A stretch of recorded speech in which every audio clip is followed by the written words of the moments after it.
Hello everyone, આજે આપણે બનાવવાના છીએ વિસરાતી જતી વાનગી એટલે કે રોસ્ટ રેસીપીમાં ગરમાળાની રેસીપી. આ રેસીપીની ખાસિયત એ છે કે તમે શિયાળામાં બનાવો તો ગરમા ગરમ પણ પી શકો અને ઉનાળામાં પણ તમે ઠંડુ કરીને પી શકો. અને આ રેસીપી આપણી દાદી નાનીના જમાનાની છે, તો આપણે આ રેસીપી આજના જનરેશનને પણ પહોંચે એના માટે હું આજે ગરમાળાની રેસીપી લઈને આવી છું. એના માટે આપણે અહીંયા એક પેન લીધું છે.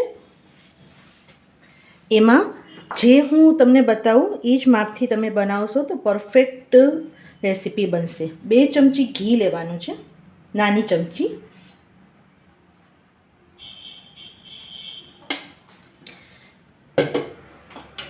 ઘી થોડું ગરમ થાય એટલે એમાં 2 ચમચી ઘઉંનો લોટ, એટલે કે આપણે જે રોટલી બનાવવામાં જે લોટ લઈએ છીએ ને, ઝીણો લોટ, એ જ લેવાનો છે. એટલે કે જે ચમચીથી આપણે ઘીનું માપ લીધું એ જ ચમચીથી આપણે ઘઉંનો લોટ ઝીણો લેવાનો છે અને એને બિલકુલ સ્લો ફ્લેમ પર શેકવાનો છે. આપણે એને બિલકુલ ડાર્ક નથી કરવાનો, પણ લાઇટ ગોલ્ડન કલર જરાક થાય ત્યાં સુધી શેકવાનો છે. આ સમયે તમે બિલકુલ પેન નહીં છોડતા. પેન છોડશો તો તરત જ કલર આવી જશે અને લોટ જે છે એ શેકાશે નહીં, પણ કાચો રહી જશે. તો આપણે જ્યારે ટ્રેડિશનલ રેસીપી બનાવતા હોય ને, ત્યારે જે રેસીપીમાં જે ફોલો કરવાનું હોય ને એ તમે વચ્ચે પણ જરાક પણ ભૂલ કરો ને તો રેસીપી આખી બગડી જશે. તો આ સમયે ખાસ ધ્યાન રાખો. લોટ થોડો થોડો શેકાવા આવ્યો છે તો તમે જોઈ શકો છો કે બહુ ઝાઝી વાર નહીં લાગે, કારણ કે લોટ બહુ જ આપણે ઓછો નાખ્યો છે એટલે ફટાફટ શેકાઈ પણ જશે.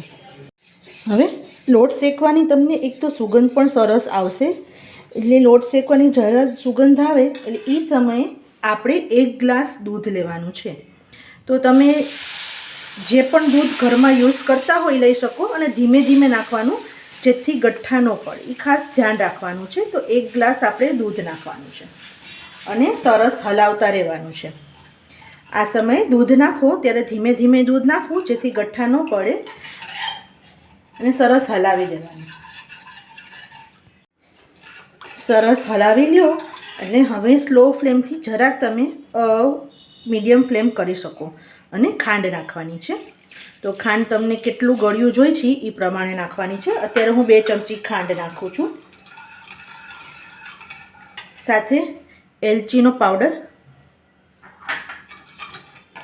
આ રેસીપી એટલી હેલ્ધી છે કે કોઈ પણ સિઝનમાં બનાવી શકો, જેમ મેં પહેલે કીધી. અને તમારા ઘરમાં વડીલો હોય તો તમે આ રેસીપી વિશે એને પૂછી શકો અને એના ફાયદા પણ પૂછી શકો. આ શરીરને ખૂબ જ શક્તિ આપનારું છે. હવે જાયફળ થોડું ચપટી 1/4 ચમચી જેટલું જાયફળ આપણે એમાં ઘસીને નાખશું.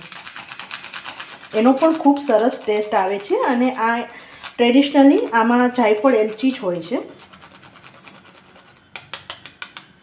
તો આપણે સરસ જાયફળ પણ ઘસીને નાખી દીધું છે. હવે એને ઉકળવા દેશું, જેથી લોટ, દૂધ અને આ બધું જે આપણે એલચી જાયફળ નાખ્યું એ સરસ એકરસ થઈ જાય.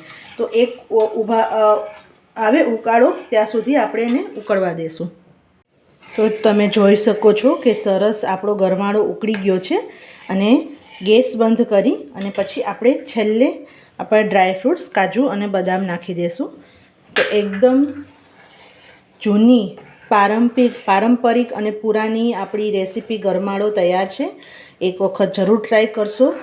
ચેનલ મારી નવી છે, પણ રેસીપી આપણી પારંપરિક લોસ્ટ રેસીપી બનાવવાના છીએ. અને તમને આવી જૂની અને રેસીપી, પારંપરિક વર્ષો જૂની રેસીપી શીખવી હોય તો મારી ચેનલને સબસ્ક્રાઈબ કરવાનું ભૂલતા નહીં. સાથે બેલ આઇકન બી દબાવી દેજો અને ગમ્યું હોય તો ફેમિલી ફ્રેન્ડ સાથે પણ શેર કરી દેજો. આવજો.